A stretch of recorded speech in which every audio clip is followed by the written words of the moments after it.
Isn't it amazing how complicated social skills are? Today's podcast is going to focus on social skills in a brand new book that I adore called What Can I Say by Newman. So I hope you enjoyed the conversation. She is an amazing human, and social skills. It's not like breathing oxygen. We have to actually teach them, and they're hard to figure out. Let's keep calm and mother on.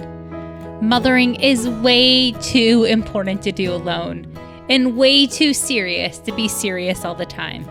My name is Christy Thomas, and I am here shoulder to shoulder with you, mothering and enjoying life together. This is the podcast where you can focus on being mindful and taking a deep breath with me and learning new things so you can pause and savor the amazing life you already have. I am over the moon to have Newman back today. She just wrote an amazing book, and it's called What Can I Say? And 2 years ago, we got to have her on the podcast for is it called How to Be a Human?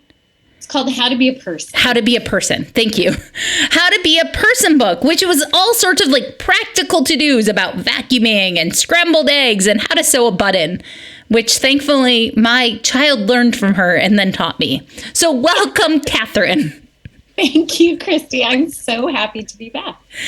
So this book is another favorite how-to guide, which is something I know you like, is how-to guides. That's true. Or them? Both. They're how-to guides are just fun to pick up and read. In this book, you've once again partnered with Debbie Fong, who does amazing illustrations. But it's about how to say the right thing, like super helpful social skills. How did you decide that was the next book? Okay, that's a great question. And there's really two answers to that. One is that after the How to Be a Person book came out, we got tons of mail. I got it personally. Story got a lot of mail. Mostly it was people sending videos of themselves making quesadillas. So I have now a library of like 50 videos of 9-year-olds making quesadillas, which I never don't want to get. You know, I'm always like, yes, bring it. That's amazing. It's so awesome. But then when people wrote and were like, I wish you had included this, it was always social skills. So somebody wrote, we got a couple letters saying, I wish you'd said something about dating, which is really funny because it really wouldn't have fit in that first book. No, not at all. But you did kind of, I think you touched on like how to make a phone call, right? And how to send an email. Absolutely. So people wanted to know about that, and people... And then there were really specific questions, like somebody wanted me to write a book that included something about how to talk to your grandparents. And somebody wanted me to include in a book like how to talk to the person you're sitting next to on the school bus on the way to a field trip. I'm not kidding. This was the most specific request. But in a way, I think they were reading my text message with one of my kids the other day. Because she was sitting next to someone, she's like, I know her name, but like we never talk.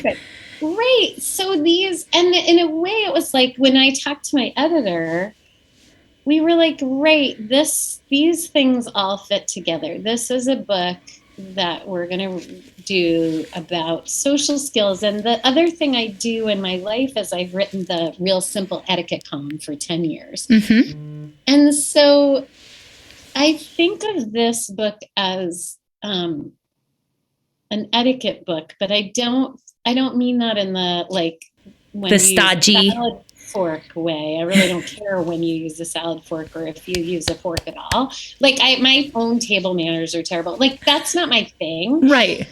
But I do care. I think of etiquette as, given that our relationships are probably our greatest asset, right? That's the thing. For me, if you were going to say what's the meaning of life, I'm going to say it's our relationships. For me, it's love. It's human connection. So given that, how do we make those better? How do we make them more robust? And And those are teachable skills. Like, we don't always think to teach them, but all of them are teachable skills. And anyone who has a kid, like, it almost ironically, or perhaps surprisingly, the kids who are really learning this stuff often are kids with cognitive differences, or kids who are in like OT, like kids who do occupational therapy. Yep, or speech therapy. Speech pathologists have taught my kids some of these skills. Right. So your non-neurotypical kid, or your kid with like different abilities, someone might really deliberately be teaching your kid these things. Mm-hmm. And that's really fantastic. But otherwise, we kind of assume it's in the air they breathe. But it isn't really. It's not. I've done research as I've had late talkers, and I've gotten these big books that are basically for teachers, and it's like step by step. And there are white posters you put on the wall, but like it's not friendly, and it's not written towards a kid. Right. So the idea that we just are hoping that our kids learn, curiosity and empathy, mm-hmm. and how to express gratitude, how to be flexible, like the things that make our relationships really good and really rewarding, mm-hmm. and that aren't just us moving through the world imagining that we're the only person that matters. Yeah. Really basic stuff. Yeah, this book is so helpful in that way. You've got quizzes, you've got funny illustrations, you've got nerdy facts. It really held each of my kids' interests. It held my own. Like, I'm reading this, I was like, oh, that's a much better way to think about this when I'm dealing with like how to be angry, or like some of these tips. They're so basic, but how to be human or how to say the right things, it's just hard. It's really, really hard. And we can feel like so nervous about it. I just gave a talk to like 400 adults, and I realized, and it wasn't about parenting. It was really just about being an adult. Yeah. And I realized that I was tapping into all the same touchstones that I do in this book for kids. And the conclusion I drew for myself was, this stuff's just really hard. We just don't know. It's really hard. It takes a lot of practice to be kind and to figure out how to say the right things. And I think with the kids that are going to potentially pick up and read it, what's your target age group for this, Catherine? We call it, it's so funny, we call it a middle grade book, and I think of that as 9 to 12. But I think younger kids are going to pick it up because of the illustrations. Mm-hmm. And I think people are sending their kids to college with it, which I love. Just like your other book is on like graduation lists. Yeah, which is the best. So I love that. But that's, our target range is that kind of middle grade. Yeah. And with how the illustrations are done, it doesn't feel babyish. It's something that an older kid or a grown up can pick up. It feels more graphic novel-like versus young. I'm so glad. That's, Debbie Fong, who's the illustrator. She's just the best. And she just brings so much of her own, like, compassion and humor and empathy to the illustrations. And always it makes everything better. Like, however I pictured something, then she illustrates it and it's like, perfect. Yeah. And I want to throw this out there, right? Because we're going to launch this podcast before publication day. So if you go pre-order this book, you can go get some of the cool stickers of Debbie's illustrations from this book. And you need to do that by May 23rd because the book comes out on May 24th. That's right. Thank you for plugging that. Yeah. So Debbie Fong illustrated these sticker sheets for pre-order, and they're awesome. And also she runs her own business called Pomo Press. And my daughter and I have been members of her sticker club, Ooh. I think for like 2.5 years. And that means that every month we get a sheet of stickers. In That's so fun. On this, like, and the envelopes, like hand lettered. Anyway, Pomo Press. Okay. We're going to link this in the show notes because this is going to be something that I join personally. And you're going to ask me about family fun, and I'm going to save that. Fantastic. Stickers are so much fun. And the fact that, like, there's a sticker for when you pre-order this book, there's a sticker that has #awkward, and I know exactly where I think my kid is going to stick that. Like I already know who's going to claim it and where I think it's going to go. So I can't wait to see if it happens. Right on the handle of the toilet plunger. Boom. Awkward. Hashtag awkward. There are so many uses. So what I like about this is, right, as you've already alluded, your deathbed wish is not like all of our deathbed wishes aren't to be a jerk to other people. It's to have stronger relationships and social skills, especially with this group of kids who've been a little bit out of touch with other people. Or just with their own people, right? Like our own families may be tighter, but they don't know how to deal with people that are different than them or how to start navigating these relationships again. I know both of my kids' schools are really seeing like an uptick in like bullying and aggression and some immaturity that they don't expect for kids their ages. Just because pandemic.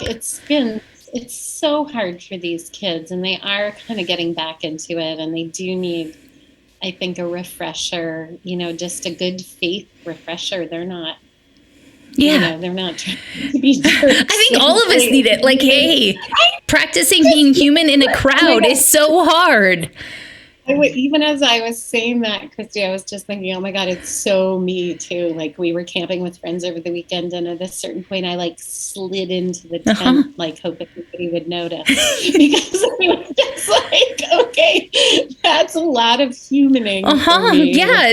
Just the small talk, all the things. Yes, it's so true. I know. And I talk a lot, both in this book and in the etiquette column and just in general, that other people's otherness, like it's what is so special about other people. And it is what can make it really, really hard. And it's why empathy and compassion are so important, right? Where you're like, why on earth would you? And then you're like, okay, I'm just gonna recenter. You're different from me. Like, boom, and I think that is like the key part of motherhood. Like if we can just embrace that in motherhood, that is the biggest lesson and gift we can give our kids. My God. Yeah, that is, when you say that, I remember I used to nag my son. He's 22 now, but when he was younger, he didn't like to read. And reading is like my whole entire life. It is your air, isn't it?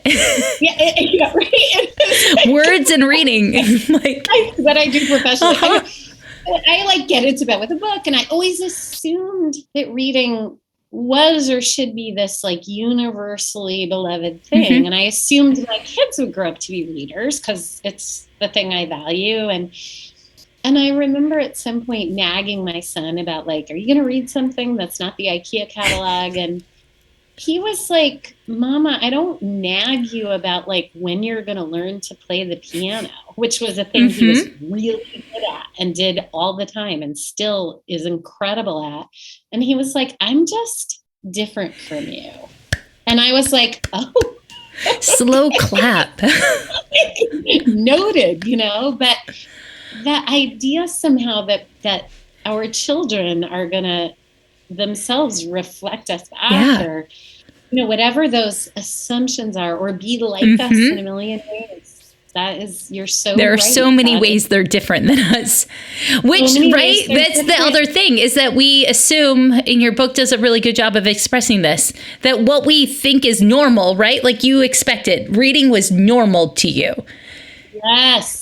Yes, as opposed to that, it was a particular value of mine that came from the culture I was raised in, that came from my own inclinations. It's so true. And like, again, just to bring it to the adult world, like the Real Simple column, we get a lot of questions that are like, my in-laws, are from Morocco and they eat with their hands. How do I tell them this is rude? And it's like, oh, you don't. It's not. That's their normal. It's okay. Yeah, that it's just like this. But I really think you're right that I hadn't really thought of it this way, Christy, till you said it, but that one of the ways we really teach our kids that is by modeling to them that their differences from us are valued by us. Not just tolerated, but like cherished. Yeah. That's a really good point. It's so hard, right? When I read this book, I think of all the ways that like I need to practice it, not just with other people outside of my house, but these social skills that you think are like air are happening all day long in your house and the dynamics of it. Yeah. You have a litmus test of 4 behaviors. I want to make sure that this alone is worth picking up the book and having someone else tell your kids, right? Because there's an age where magically kids need an expert to tell them that is other than you. Right? Oh, I know. You can get your pediatrician to tell them anything, whether or not it's about health, and the kids will be like, okay, noted. The pediatrician will be like, you should look up from your phone, and they'll be like, thank you so much for imparting that wisdom to me, while you've said it like 100,000 times. The dentist can magically tell them why flossing is important, where I think I've said it every day of their life. No, right, expert. So I am the expert bringing them this behavior test. Yes, that's right. So the behavior test, do you want to say a little about? So the behavior test, right, is just a good filter to decide if what you're doing, you should be doing. Yeah, exactly. Because the hope from a book like this isn't just that we manage to nail every possible scenario you may ever find yourself in, because obviously we're not going to do that. So what are some guiding principles to help you move through the world? And so we distilled these, and I say we because this is always me and my kids who are so helpful with me. But so the golden rule test, and that's, is this what you would want someone else to do or say if you were on the other side of the situation? And that is just empathy by another name. I mean, that's just trying to imagine what it's like to be somebody else, right? So if you're saying something to somebody, is that what you'd hope they would say to you? And that's a really helpful check on all kinds of things you probably don't want to do. All kinds of things. Or just the tone, like all of it. Right. Another of the behavior tests is the universal test, and that's, would the world be a better place if everyone acted this way? And that really helps with checking certain kinds of impulses that are, I would maybe call like a little bit selfish, where you're really just thinking about yourself moving through the world and you want something. And so you do something to make it turn out that way or to get that thing. And if everybody did that thing, you probably know that is not. Yeah, we can throw like recycling. Like there was a couple different things in here about how to be a better ally and how to make the world better, how to protest, how to be a good volunteer. Exactly. The regret test is something that my family enacts constantly. And that's just a decision-making tool of, are you going to wish you'd done something different? And you can't really always predict, but, the thing, you're not going to be on your deathbed wishing you'd been a bigger jerk. I mean, I would practically have that made into a t-shirt. Like, I volunteer in a hospice, and I will say no one in hospice is ever like, I rue the day I made up with my sister. It's like people always are so relieved to have repaired relationships and regretful if they haven't, and nothing else matters, right? So I don't mean like your kid steeped in like end of life scenarios. Right. Just between you and me, the only things people regret at the end of life, as far as I can tell, are relationships in disrepair. So I always feel like that move towards caring and repair, that's a huge one. And again, I have to make the side note, this doesn't mean you can't set boundaries, because I always just want to clarify. Oh, right. Yeah. The regret test might be saying forgiveness or saying the piece and then not interacting anymore. Yeah, it could be that. Good. Closing the door. And then, the authenticity test, and this one is just a really subjective one, but it's is this what you think is right and true on a gut level? Trust your instincts. So that test is supposed to help you check almost like the bad form of peer pressure to some extent. Yeah. So if you're going along with the crowd, but you know something's not right, you're excluding somebody, you're laughing at a joke that's being made at someone else's expense, there's some group mobilizing around doing something that's not right,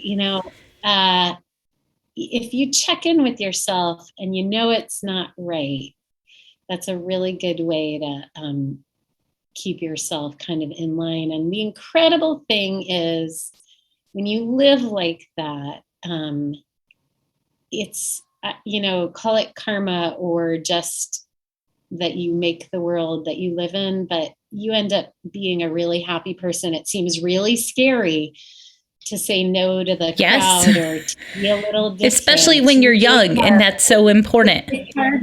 It's hard for us and it's hard for kids. And then you end up being a person that people trust. Yes. And that is an incredible way to move through the world. One of my favorite pages in this book was the how to deal with gossip. And your twist about positive gossip. Which we do all the time.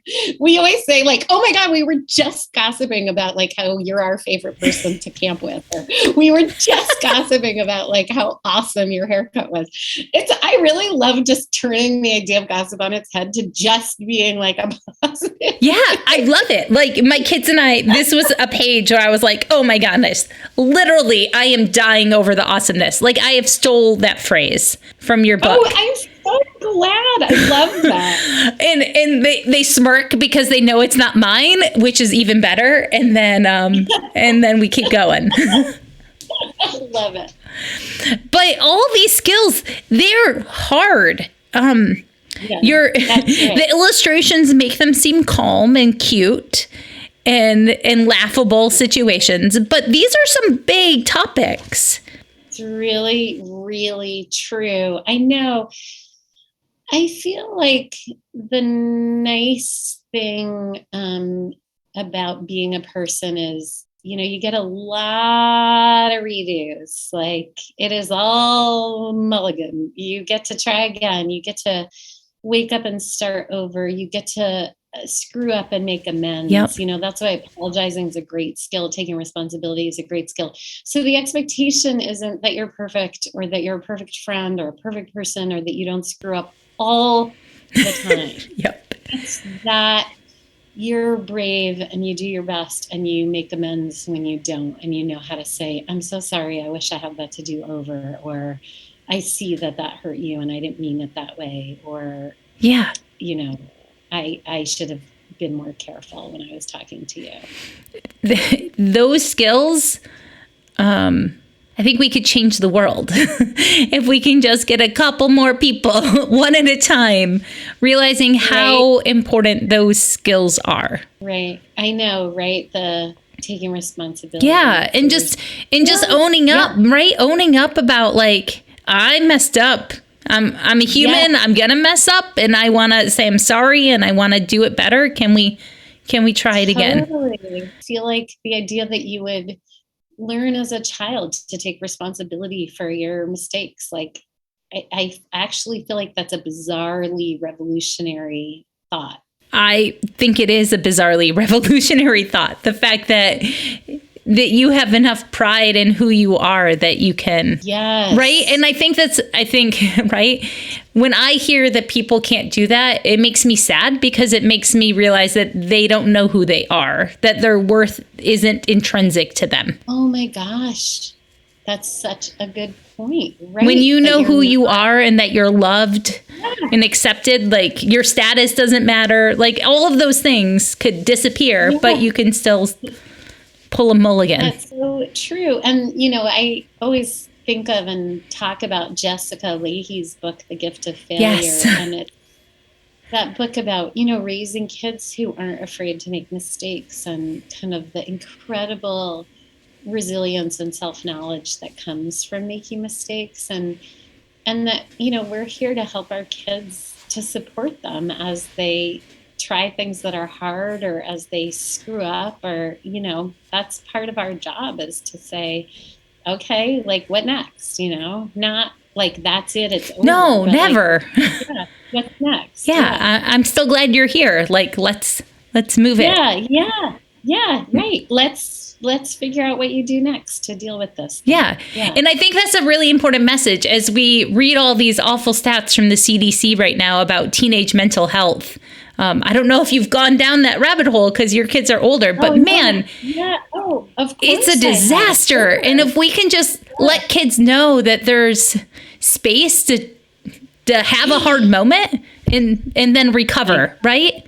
Like their mental health struggle isn't their forever label, that there's tools and then they can. I think that's huge. And I feel like a lot of the TikToks my daughter has shown me, she sees a lot of like TikToks that are about mental health, and they are so funny and so generous, and they create so much space for people to have like mental health crises, and for that to be normal and okay and survivable. And I just am in love with the young people who are doing this work. Like, it is like the work of the gods to create space for that, and to create a place where kids can laugh about it. And for me, like, what that is like empathy in action. Absolutely. Yeah. Where you are going to go out there with your thing. You're going to reveal yourself in the interest of like helping other people heal. That is such a beautiful thing. It is. And to be able to do it and to be able to listen when other people share, right? Like, that's a big topic in your book, is how to hold confidence. There are so many things. Is there a skill in this book, I asked you this last time, that was hardest for you to master? I mean, I honestly feel like I am still really working as a person to be respectful of people's different opinions. Mm-hmm. And I don't mean bigoted opinions, which I do not feel an obligation to be respectful of, just to clarify. Yeah. But I mean, the thing I was saying earlier about, like, my kid not reading or whatever. He can read, just to be clear. But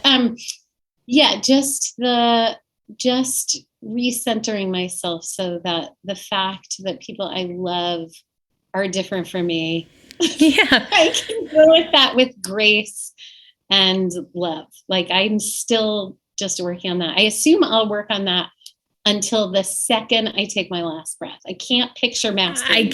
I think it's a lifelong skill, right? Like, that's. I don't think there's any mastery of that one, of learning. When I read your book, one of the skills that I would like to work more on and to let my kids practice more is the art of saying no.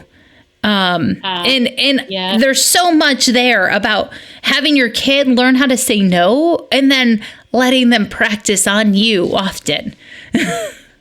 I know, right? Because it's hard to have a kid say no to you, but we do want them to be able to advocate for themselves and set boundaries in all kinds of situations that might be unsafe for them, but also that, it's this really, I think of it as this incredibly precarious balance, because on the one hand, I really want to raise this generation of people, and I think they are really inclined to do this generation. I'm in love with them, but to see themselves always as a person in community. Yes. You are always in community. Your relationships are the thing. But also at the same time, and I think about this, I have thought about this historically more as a skill I worry a lot about for girls or female identified people, like not to be a pleaser. Yes, not exactly. To entire life to pleasing people, right? Not being paralyzed with fear about saying no to somebody or setting a limit or not going on a date with them, or even, and this one is really hard, not pursuing a friendship with somebody even though they really, really want to. And those are painful human issues that happens to us as adults still. How do you be inclusive, but somehow also leave room to say no to people you don't want in your life? Right, because not every human is meant for you. That's right. And so I feel like what we want is for kids to bring some of those basic things that we talked about before, to bring their authenticity and their self-knowledge to a situation along with a lot of compassion, right? Mm-hmm. So you can say, someone can ask you out on a date and you can say no. You don't need to shame them in the process. You don't need to gossip about them behind their back. Mm-hmm. You don't need to make them feel like they're unworthy. So just these incredible balances of balancing what you want and need in the world with what other people want and need in the world, but not ever imagining that just the only thing that matters is you. Right. Those skills in here, the scripts for like how to walk away from a friendship or how to break up with someone or how to be heartbroken, right? There are big topics in here. But it's all about like you get to hold compassion for yourself while offering it to others. Yeah. Oh my God. There's some illustration. I can't remember what it is, but Debbie did some illustration about, I think it's like when a friend steps away and of just like somebody, like a parent with an arm around a kid and the kid has a cat in her lap. And I just love that. It's like I love that because the impulse just like moving close to people when they're hurting, just come and take, it's beautiful. I feel so much the care of that, of just like putting a protective arm around somebody who's hurting or reassuring somebody that they're valuable, even though somebody dumped them or, they got their heart broken. Yeah. Or they didn't get the job they wanted or the part, right? Yes, like it doesn't have to be necessarily about a person. Absolutely. I've been really trying to remember, and this is maybe for the last like 5 or 6 years in particular, but to share my failures with my kids, because I think, when they're little, it's like, you don't want to alarm them. You don't want to be right. Like, this bad thing happened and like I got fired and now we're moving or whatever.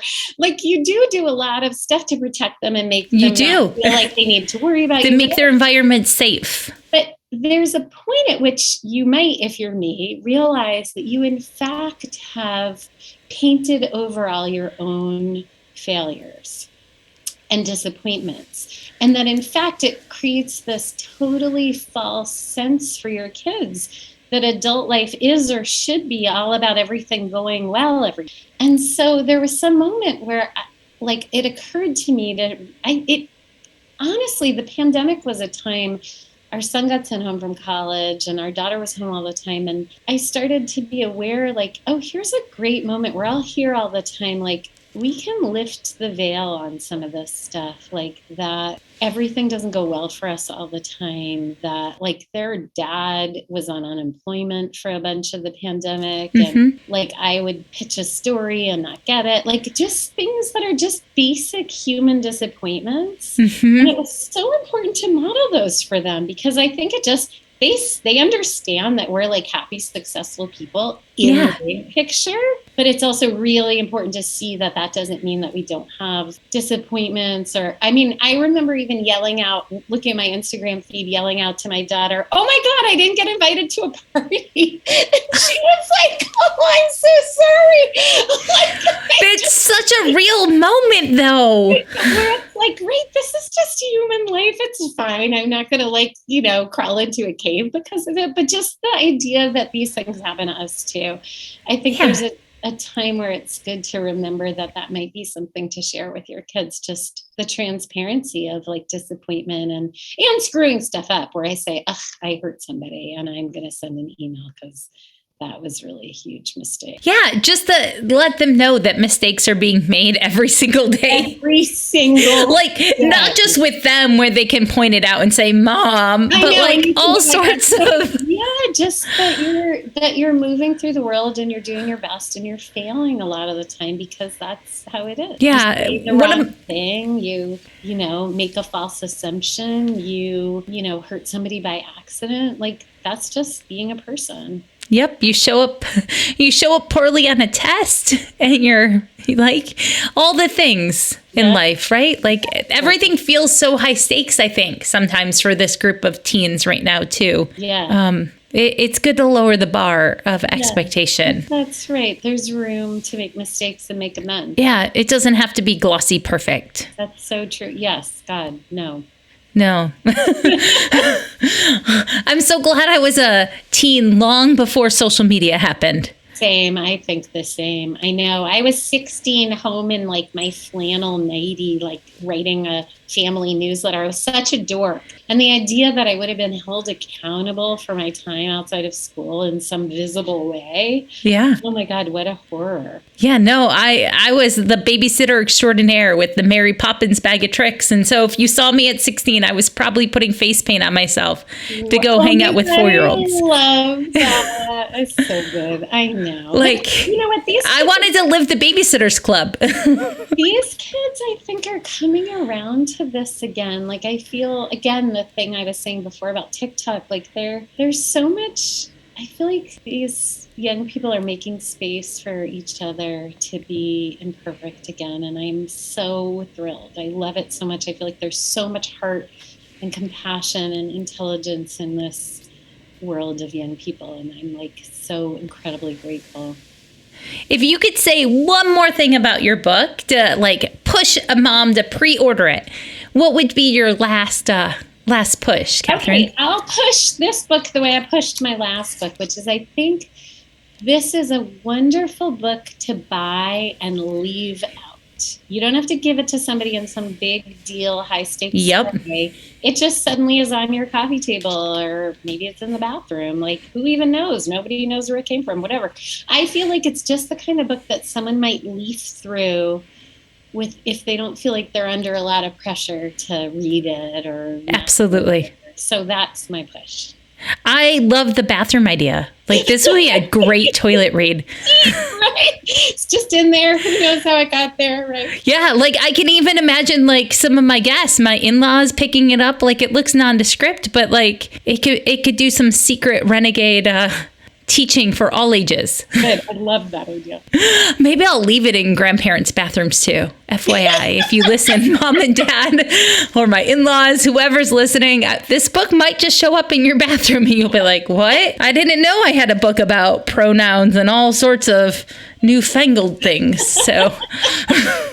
Yeah, right, exactly. There is so much space where we all need these social skills. So I'm glad you wrote it, and I'm so glad you teamed together with Debbie Fong again to make it very much soft and graphic novel-y, like instead of a little kid's book. So thank you so much, Christy. It's so fun to get to talk to you again. I am just delighted that we get to do this. I'm so glad for the internet. Yeah. So as we wrap up, I have 2 questions I ask every time. What is your self-care task right now? How are you taking care of yourself? I mean, I take care of myself by doing volunteer work. And I know that is an unpopular opinion, but that space of being like outside of my head, outside of my own imaginary and real problems, it is like the biggest key to my mental health. And my daughter is now a big volunteer herself, and it's the big key to her mental health. Like, I just feel like it's a huge gift to give yourself, even though it just feels like this other thing you have to do and put out for it. And obviously, if you have like 10 little kids at home, this is not for you. But like, as your kids are growing up a little, just to be part of the world in that way, part of your community, it is the most nurturing thing for me. I love it, because I don't think you can ever feel alone if you're helping someone else, right? It's such a good, I've never thought of it that way, but that's exactly true. It's really true. You're the helper that Mr. Roger talks about. It totally feels good to be the helper. I'm like the least altruistic person, to be clear. I only do it because it like feels really good to me. But also, like, you're not alone, and this world can feel really lonely. We live in an age of disconnection. Yeah. So I love that that's your self-care and that you do it because it makes you feel good. And then you realize that you're helping. Yeah, I know. It's really good. So how are you having fun as a family? That's the other one, the family fun idea. The truth is we play a lot of board games. Oh, I was going to mention again. Sticker Club again. Drop the plug. Yeah. The Pomo Press, Debbie Fong Sticker Club. You get a sheet of stickers every month. It is the most incredible thing. She hand letters the envelope. Everything is so beautiful. I keep the envelopes. I don't know what I'm planning to do with them, but they're like too pretty to recycle. So it sounds so delicious.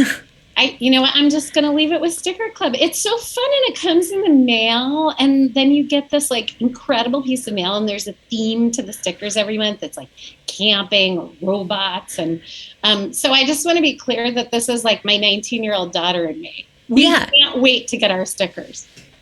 Right, because they're art. They are hand-drawn. Like, they are not the stickers you will find anywhere. They're amazing. Debbie Fong, Pomo Press, Pommo. I found it on Instagram today when I was scrolling around trying to make sure I could tag her in my post about the book. Good. I'm really glad. So I'm so excited because that's being added to my list for today. Join the Sticker Club. Good. I'm really glad. We need more novelty in our life. Exactly. And that's what Sticker Club sounds like. Well, thank you so much. So people should go pre-order your book. It comes out on May 24th. They need to pre-order it by May 23rd to get the stickers. But where else can they find you? Where do you want to direct them? Oh, I have a website. It's KatherineNewmanWriter.com. That's probably Excellent. The best place. And you can get directed from there to my Instagram, which is just like an account of photos of my cats. So, but, there it is.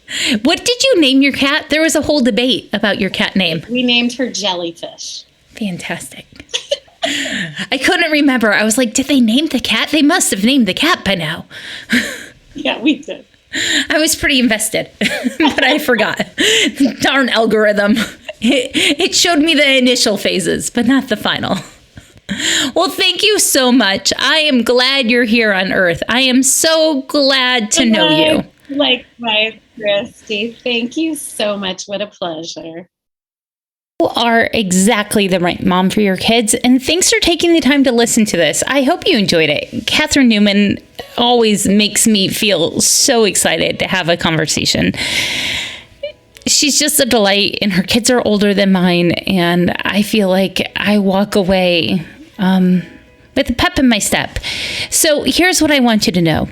You are not alone. And if you want to help spread that message, we have a new Keep Calm and Mother On merch store, and I will put that link in the show notes. Just watch out for sales. It's through the Zazzle website, so please watch for a sale.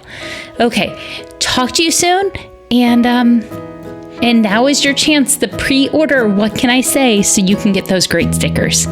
Bye, everyone.